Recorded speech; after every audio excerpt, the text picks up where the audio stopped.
The sound wasn't wind, not this time. It was that groan again, low, drawn, like something ancient and heavy turning in its sleep beneath the earth. Then the sharp, cold rattle of a pot swinging too far from its nail. A tremor passed through the floor like a ripple through taut cloth, and the candle above the bunk guttered in protest. She didn't even flinch anymore. Ada Merrick kept her sewing needle in motion, guiding the thread along the split hem of a child's wool stocking, even as the cabin swayed again, ever so slightly, like a cradle rocked by a too-tired hand. Her eyes narrowed in the dimness, the thread weaving between her gnarled fingers, her lips tight, her jaw set. Outside, the storm wasn't just coming, it was galloping across the valley like a cavalry charge, its hooves drumming in the dark sky, its breath turning the canyon hollows to echo chambers. And yet inside that strange bone-colored cabin, balanced high above the snow-choked gulch on boulders the size of wagons, not a single beam cracked, not a single board groaned. The structure flexed, shifted, but it never broke.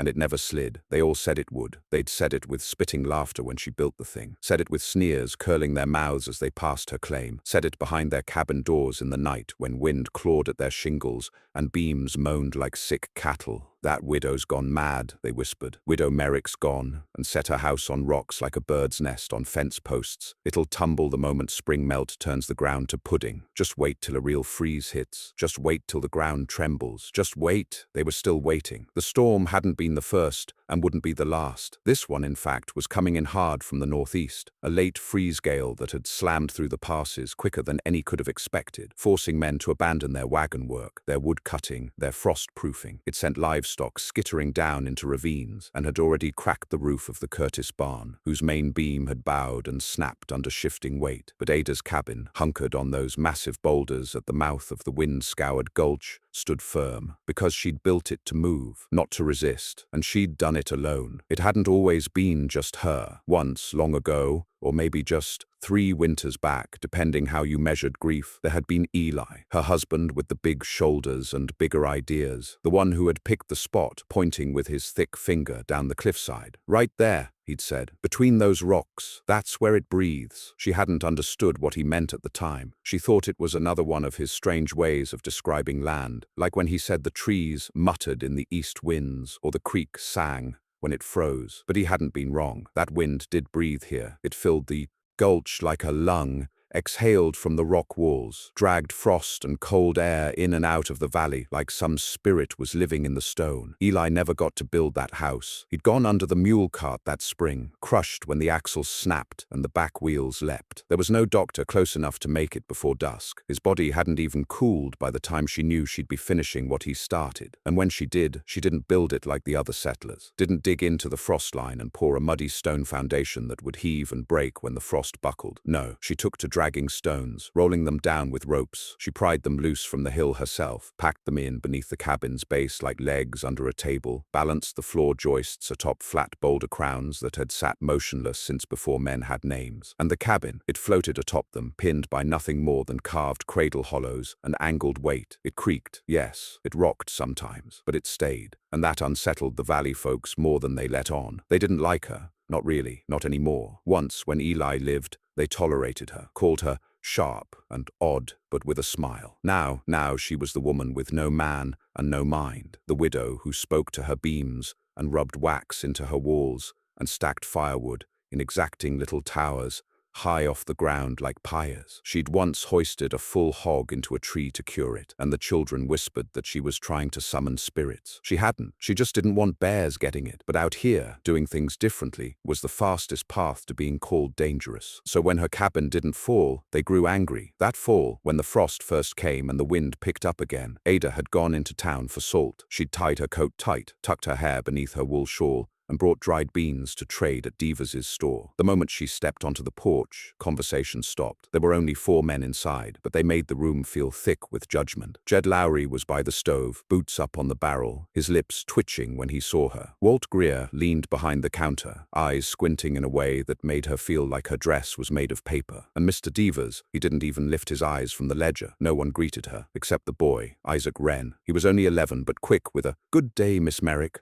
His voice cracked when he said it, but he meant it. The boy's family had struggled the year before, nearly lost their roof in the rains, and she'd brought them dry rushes without being asked. His mother never thanked her, but Isaac remembered. "Storm coming," Jed muttered. "Heard your place'll be airborne soon. Maybe knock some sense into the clouds." The others chuckled. Ada said nothing, just handed her bag of beans to Divas, counted out the salt with quiet fingers, and left. Without looking back. That night, when the wind shrieked like a woman in pain and snow came sideways across the canyon, Lowry's roof cracked. 2 joists split where the nails had rusted through. Greer's chicken hutch collapsed entirely, and Diva's back porch lifted, just enough to rip 3 boards from the frame. Ada's cabin? It swayed, twice, but when morning came it stood as firm as ever, and the long stones under it hadn't even shifted. She found a note stuck to her woodpile that next morning. It wasn't signed, just 3 words. "Still ain't natural." The unease around her wasn't about her cabin's survival. It was about its refusal to follow the rules. They needed her to be wrong. They needed her to fail. Because if she didn't, if that strange house on Boulder stayed rooted through the coldest freezes and loudest storms, then all their certainty, all their settled ways, all their handed-down, man-taught wisdom would be shaken. They didn't hate her because she failed. They hated her because she didn't, and in the weeks that followed, as the wind returned, as the frost deepened, as the earth itself trembled with the weight of winter pressing down on its spine, one settler would come knocking, not to mock, not to gawk, but to beg for shelter, and he would bring with him a secret that would turn every whisper in the valley to silence. The knock came just after dusk, not the brittle rapping of some child's dare, not the hollow clatter of wind-tossed debris, but the slow, deliberate sound of a hand that had hesitated twice before finding the courage to strike the door. Ada knew that kind of knock, the kind stitched with shame. She wiped her hands on the side of her skirt, stood without hurry, and opened the door. There he stood, Clem Barrow, not the oldest settler in the valley, but the most immovable, a man carved like a boundary marker from the old country, with a head like a stone fence post,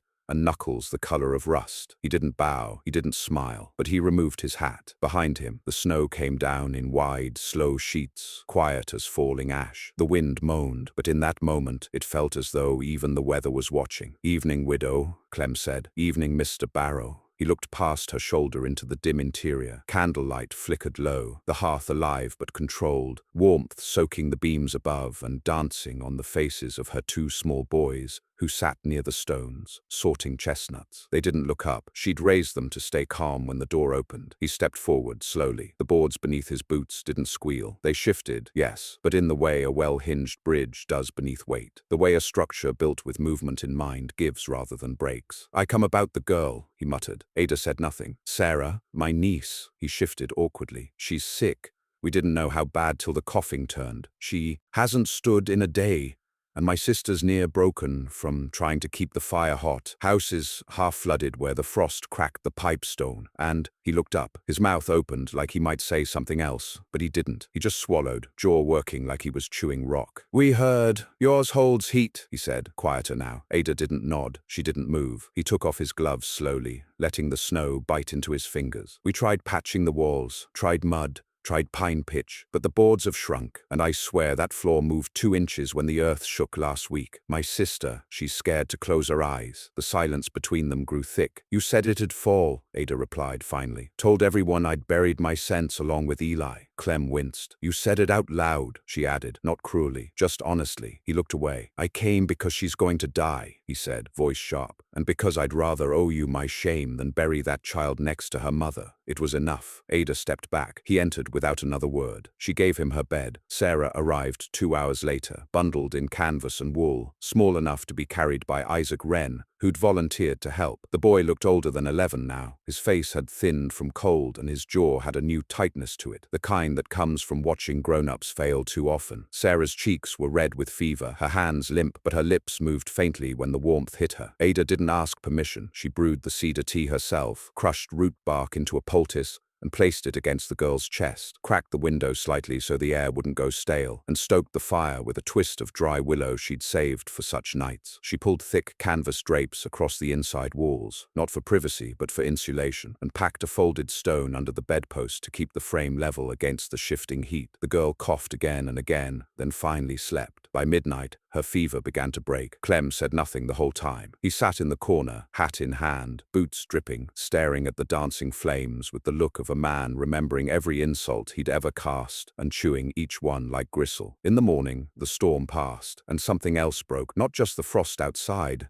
but the story. Isaac told his father told a neighbor. Within a day, half the valley knew Sarah Barrow had survived a night that cracked rafters and froze pond ice thick as shields. That Clem Barrow, the man who mocked Widow Merrick's madness more than any, had begged her for shelter. That her strange house hadn't just stood through the quake and wind, it had shifted with it, absorbed it, and protected those inside with the kind of flex no nailed-down foundation ever could. At first they didn't believe it, then they pretended not to, then they started to appear, not all at once, but slowly. The Curtis boy came first, asking shyly about the underside of her home. Said his pa wondered how she kept the posts from slipping. Ada told him the truth. She didn't. She let them move, just a little, then settle again. Like knees, she said. You brace too tight, they snap. Let 'em give a little, and they carry. Next came Bess Landry. Her chimney had cracked clean down the spine, and she wanted to know if she could trade fresh butter for a look at how Ada sealed her hearth to stone without mortar. Ada showed her, though she suspected Bess would leave out the part where the widow shared the knowledge. But it didn't matter. By week's end, there were 5 more, then 12. Then Clem came back, not for help, for lumber. I got a new spot, he said, setting the boards down near her cutting block. Thought maybe if I built her room right, she wouldn't cough so much next winter. Ada nodded slowly. You thinking of trying the boulders? He hesitated. Then he laughed quietly. I'm thinking I'll listen better next time a woman says the wind speaks. The ground shook again that night, a deeper tremor this time, the kind that sets dogs barking 3 counties wide and cracks stone where it's held too rigid. Over by the Dever place, a stone wall gave way. The wren's barn lost 2 roof slats. Even the church steeple twisted ever so slightly in its frame. Ada's cabin rocked once, and then stood still. But the storm had changed something deeper than timber, because 3 days later a stranger rode into the valley. From over the eastern ridge, no pack mule, no wagon, just a single rider and a wrapped satchel. And when he dismounted in the town square and opened his coat, he carried more than frost on his shoulders. He carried parchment, blue-stamped, federal, the kind of document that didn't get written for ordinary things. He went to the Curtis house first, then to Greer's, then finally to Widow Merrick's cabin. When she opened the door and saw the federal seal, her shoulders tightened. She knew that look. She'd seen it once before, back east, long ago, when a man tried to buy her brother's land out from under him with ink and trick words. The man stepped inside, brushing snow from his sleeves. My name's Ellery Pike, he said. Surveyor, Department of Soil and Engineering, sent by a Mr. John Harrow in Denver Territory. He says he received wind, pardon the expression, of a structure out here that survived seismic activity 3-fold above tolerance. She said nothing. He continued. Says some folks call it a miracle, some call it madness, but one thing's sure, none can say it fell. He looked around the cabin, the way the ceiling beams were joined with angled cuts, not nails, the way the flooring bent slightly with the weight of movement, the way the windows didn't whistle even in high wind. Pike opened his satchel, unrolled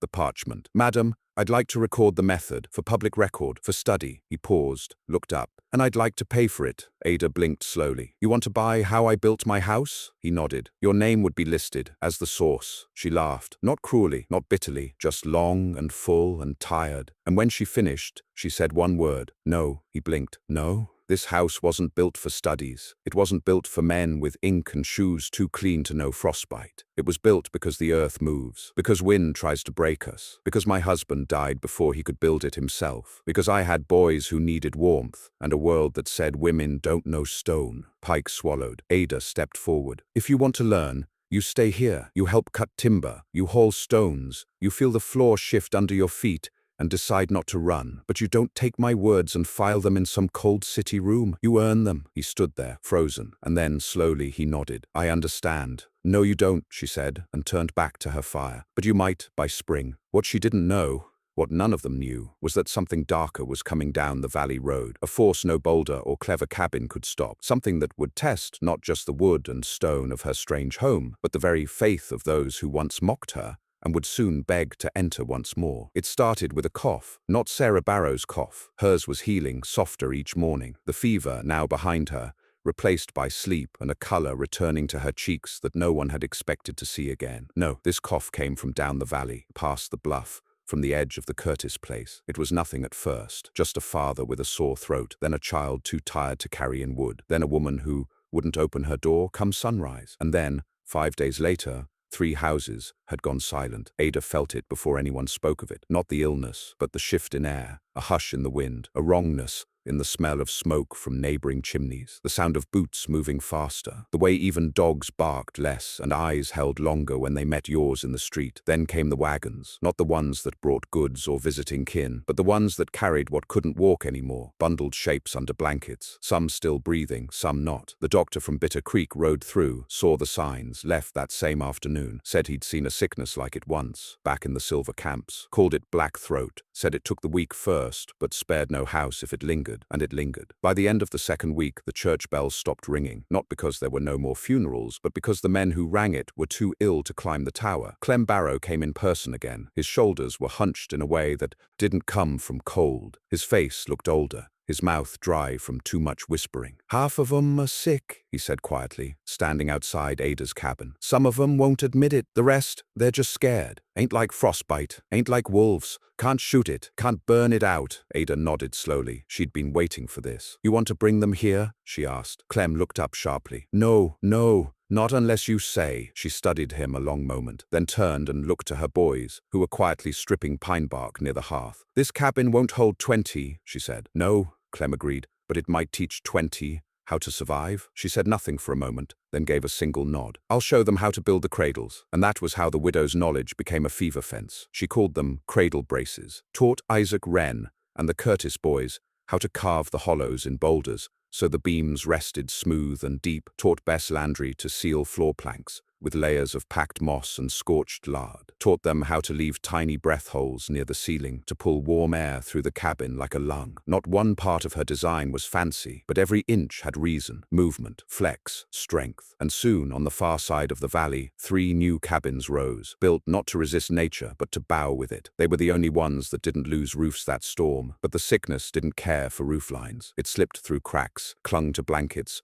curled in the breath of children, and it hit the Curtis home hardest. Isaac Wren knocked just past dawn, hat clutched tight, his face so pale it might have been carved. "It's bad," he said, no greeting. "Mrs. Curtis ain't waked up, and the baby's burning hot." Ada didn't hesitate. She pulled her shawl tight and stepped into the snow, calling back only once to her boys. "Keep the fire even. Don't open the door for no one but me." And then she followed Isaac into the smoke-choked morning. The Curtis cabin was quieter than it should have been. That was the first thing she noticed. No crackling, no crying, just the distant, sluggish sound of a fire being fed lazily. She pushed through the door and was met by heat that wasn't right. Not warm, but thick, fevered. It clung to the skin like breath inside a sack. The mother was in the bed, eyes open but seeing nothing, her skin waxy, the baby in the crook of her arm, red-faced and struggling. Ada didn't wait. She soaked cloth in vinegar, tied it over her face, and cracked the far window open. She pulled back the bedding and checked the baby's mouth, already dry and cracking. She set water to boil, poured in crushed elder bark, and cooled the steam with pine resin to ease the lungs. She pulled the boy aside,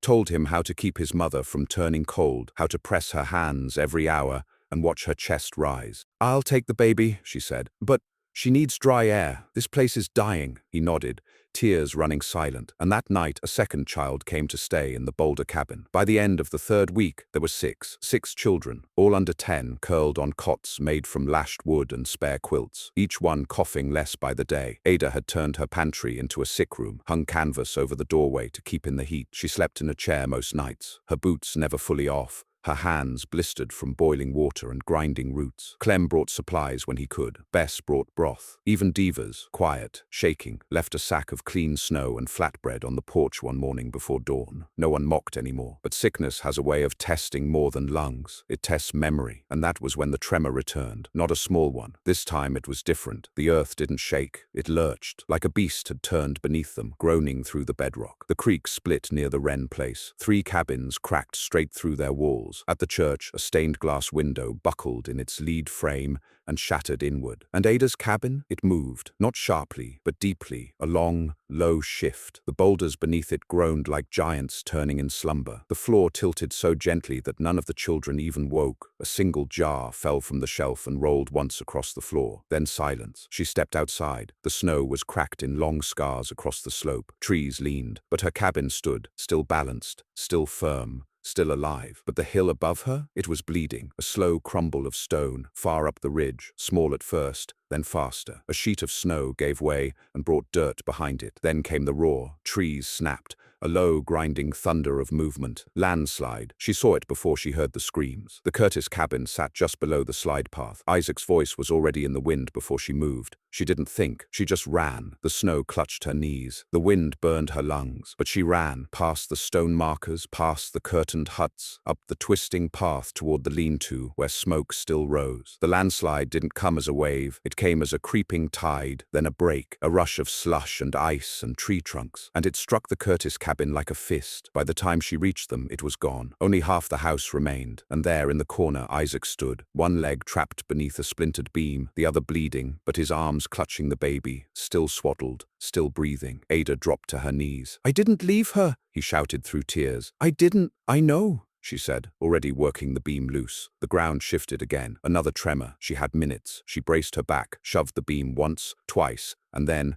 with a scream torn straight from her gut, rolled it free. Isaac fell, forward, sobbing, the baby in his lap. They didn't return to the Curtis place. They went to the Boulder cabin, and this time no one questioned it. The next day, the remaining families gathered. There were 10 still standing. Some had sick, some had none. All had fear. Clem stood before them, wind tearing at his coat. "We can't stay like this," he said. "Some of these homes are breaking. The earth's not done moving, and if another slide comes—" He didn't finish. He looked at Ada, and then, one by one, they did too. Bess stepped forward. "We can build together," she said. "You show us how. We do the work." Ada looked at them, looked at the cracked valley, at the sky gone yellow with dusk, at the children inside her home, some hers, some not, and she gave a single nod. "We begin before dawn." That was the start of what they'd later call the Balance Row. 7 cabins, all built on boulders, each one angled into the hillside like ships moored to stone, designed not to resist the land, but to live with it. They flexed, they shifted, and they held. Winter deepened, the sickness faded, and the next tremor came, stronger than any before. Not a single roof cracked, because the boulders took it, because Ada taught them how to listen when the ground spoke. But peace never comes without cost. And what none of them knew, what Ada didn't yet feel, was that far down the trail, past the bend, across the snow-choked flat, 2 riders were coming. Soldiers, not of war, but of ink. Land agents with paper writ in Washington. And they weren't bringing medicine. They were bringing chains. They arrived 3 days after the last quake. 2 men on horses that looked too fine for this place. Sleek, polished, the kind of animals that didn't know what real hunger was. One wore a navy blue coat buttoned to the throat, the other a brown leather duster darkened from sleet and mud.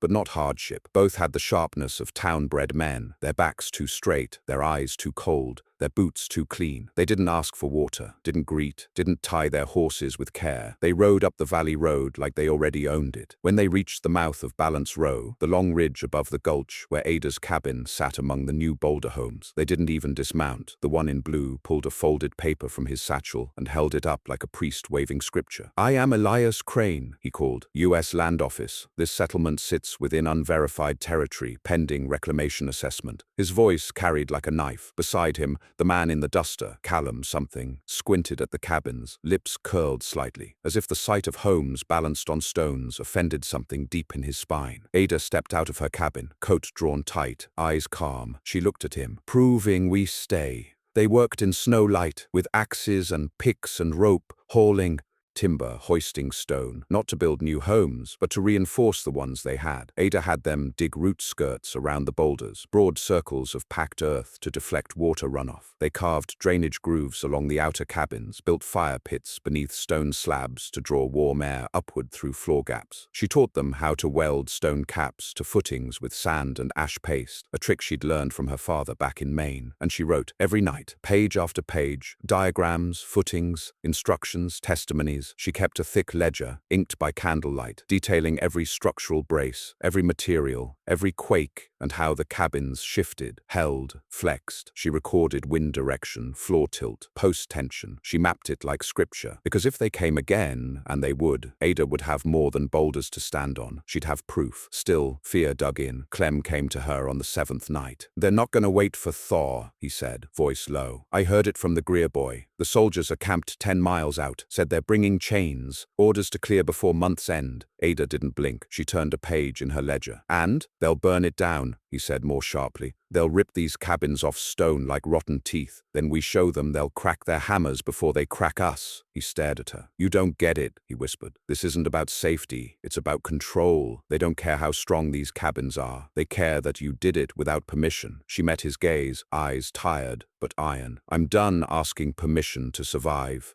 2 days later, the soldiers returned. 5 now, not 2, rifles slung, 2 mules trailing packs, 1 man in full uniform, the kind that meant orders had come from far away. They didn't speak to anyone this time, just walked the row, inspected cabins, made notes, until they reached Ada's. Crane dismounted. He stepped inside without asking. She stood in the doorway, watching him circle the room. He poked a beam, measured a wall gap, tapped the floor with his boot. "It's clever," he admitted. "Too clever. Which is the problem?" She said nothing. He turned to face her. "This settlement, this design, has no precedent. No one signed off on this. There's no approval, no engineer's seal. You've made a home from instability, and you've made others believe they can too." He took a breath. "That's dangerous." Ada stepped forward. "So is waiting for men like you to build homes in your ledgers while our children freeze." He narrowed his eyes. "Your land is not secure. Your foundation, while unique, is unregistered. The ground you built on is unclaimed federal rock. By law, this entire ridge is subject to clearance." She handed him a bundle, wrapped in oiled cloth. He opened it. Diagrams, measurements, tectonic readings, written.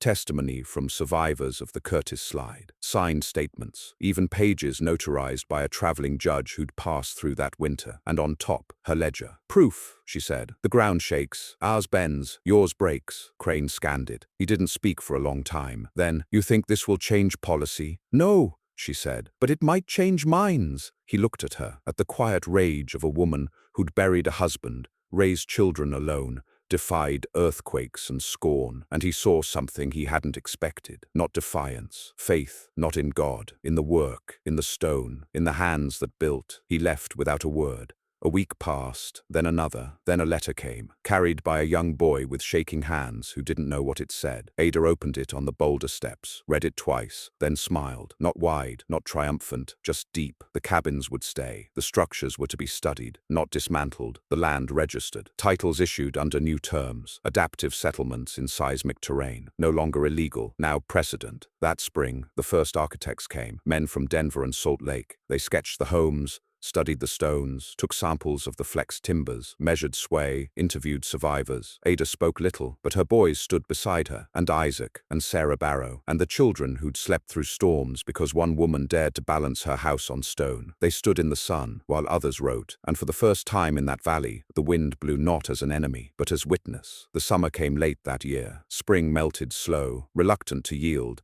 as if the land itself had grown wary of warmth after so much shaking and loss. But when it did come, when the ridges turned green and the last frost hissed away from stone, it brought something the valley had not known in years. Stillness. Not lifelessness, not stagnation, but something earned, a hush like peace rather than fear. Ada's cabin still stood, its beams silvering at the edges, its boulder legs greened with moss. It had held through the worst winter anyone could remember, through sickness, landslide, earthquake, and threats not carved in wind or water, but in paper and decree. But the people remembered. They didn't leave, as Crane had assumed they might once the threat was gone. They stayed. They built more cabins, 14 now, all scattered like stepping stones across the slope, each one touching the earth as Ada's did, softly, deliberately, balanced. That spring, a wooden sign was posted at the start of the ridge path. No one claimed to have made it, but no one objected to its words either. It read, "Balance Row, founded by those who stayed," and beneath, carved smaller, "Built to bend, made to hold." But Ada didn't linger by the sign. She didn't attend the town's first assembly under the new title. She didn't sit for the artists who came to sketch her likeness or speak when the first Denver newspaper ran a story with the headline, "The Widow Who Outsmarted the Mountain." She was working, always working. She'd started a new cabin higher on the ridge. Not for herself. She didn't say who it was for, just said it was time to teach the younger ones how to build without her hands guiding theirs. Isaac Wren, now taller than her by a head, had taken to cutting timber with the same quiet precision Ada once did. Her boys too had grown, calmer, watchful, the kind of children who listened to silence as if it said more than words. People still came, not just architects or landmen, not just agents and judges. People, a widow from the coast, her face wind-burnt, carrying a child on her hip and another behind her eyes. A man missing a leg, hauling a sled of tools, asking if there was land for someone who still knew stone. A former schoolteacher with broken hands but steady voice, seeking a place where her silence wouldn't be mistaken for weakness. Ada took them in, showed them the stone beds, the cradle cuts, the breath gaps and air tunnels. She taught them to listen, not just to the wind, but to the earth beneath it. She told them what Eli once told her. If it breathes, it can bear. And they learned, and they stayed. The town down below, the one that once laughed, began to change too. Devers, the old shopkeeper, offered timber credit to newcomers. Bess Landry organized a shared firewood shed that ran through the winter without once running empty. Clem Barrow, once the loudest voice against Ada, became the one who led newcomers up the trail and said with a half smile, "We used to think she was mad, now we just try to keep up." And yet, none of this felt like victory to Ada, because it had never been about winning. It had been about not breaking. The children she'd sheltered, Sarah, Isaac, the Curtis baby, were growing fast. Sarah rarely coughed now. She had a sharpness in her, something cut from the same stone Ada's voice came from. Isaac walked without the stick now, and whenever someone asked him what held up the cabin, he'd say, "Hope and balance," and leave them confused enough to wonder. And then came the letter, not from Washington, from Maine, a single envelope, weathered from travel, addressed in a hand she hadn't seen in 20 years. She opened it slowly. Inside, a short note. Her brother, alive, older, settled on a coastal hill and recently widowed. He'd heard whispers from tradesmen, talk of a woman building impossible homes in a frozen valley. He asked if it was her. He asked if she'd come home. Ada sat with the letter for hours. She didn't answer it. Not yet. Instead, she walked up the ridge, past the new cabins, past the boulders that bore names now. First Stone, Balance Route, Mother's Knee. She passed Isaac training a younger boy how to shape a footing groove, past Sarah reading aloud to children beneath a canvas shade. And she climbed up to the place Eli once pointed, where the wind always breathed hardest, where she'd first imagined the impossible. She looked down at the valley that once mocked her, at the cabins that had learned to sway with the ground, not fight it, at the people who had once laughed and now leaned. She knelt, pressed a hand to the stone. It was warm from sun, alive, and she whispered, not to the earth, but to the man she'd lost, "You were right, it breathes." That fall, a quake hit 3 counties east, destroyed 17 homes in a mining town that had refused to change its foundations. No deaths in Balance Row.